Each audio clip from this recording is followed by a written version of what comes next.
Telugu Desam party నుంచి రామ్మోహన్ నాయుడు, పెమ్మసాని చంద్రశేఖర్ వీరికి మంత్రివర్గంలో చోటు ఖరారైంది.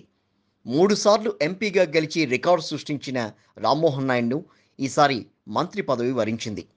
లోక్సభలో తన వాగ్దాటితో పలువురిని ఆకట్టుకున్నారు రామ్మోహన్ నాయుడు. అటు తొలి ప్రయత్నంలోనే పెమ్మసానికి మంత్రిగా అదృష్టం దక్కింది.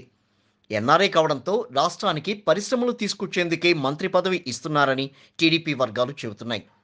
హోం, రక్షణ, ఆర్థిక, విదేశాంగ శాఖలు బీజేపీ దగ్గరే ఉంచుకున్నారు. అయితే ఇక్కడ టీడీపీ, జేడీయూకి అధిక ప్రాధాన్యం కలిగిన శాఖలు దక్కే అవకాశం ఉన్నట్టుగా తెలుస్తోంది. మరో మంత్రివర్గ విస్తరణలో తెలుగుదేశం పార్టీకి చెందిన సహాయ మంత్రి పదవులు లభించే అవకాశం ఉందని అంటున్నాయి టీడీపీ వర్గాలు. పట్టణాభివృద్ధి, పరిశ్రమల శాఖను ఆశిస్తోంది టీడీపీ.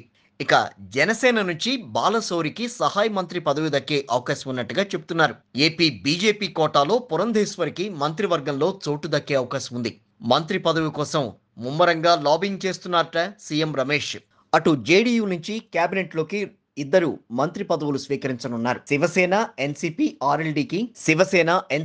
ఆర్ఎల్డీకి ఒక్కో మంత్రి పదవి దక్కనుంది. బీహార్ కు ప్రత్యేక హోదా ప్రకటించాలని కోరుతున్నారు సీఎం నితీష్ కుమార్. ఇటు కేంద్ర మంత్రివర్గంలో తెలుగు రాష్ట్రాలకు పెద్దపీట వేశారని చెప్పాలి. కేబినెట్ లో తెలంగాణ నుంచి కిషన్ రెడ్డిని కొనసాగించే అవకాశం ఉంది. మంత్రివర్గంలోకి బండి సంజయ్, డీకే అరుణ, ఈటెల రాజేందర్ ప్రస్తుతం వాళ్ళు రేస్లో ఉన్నారు.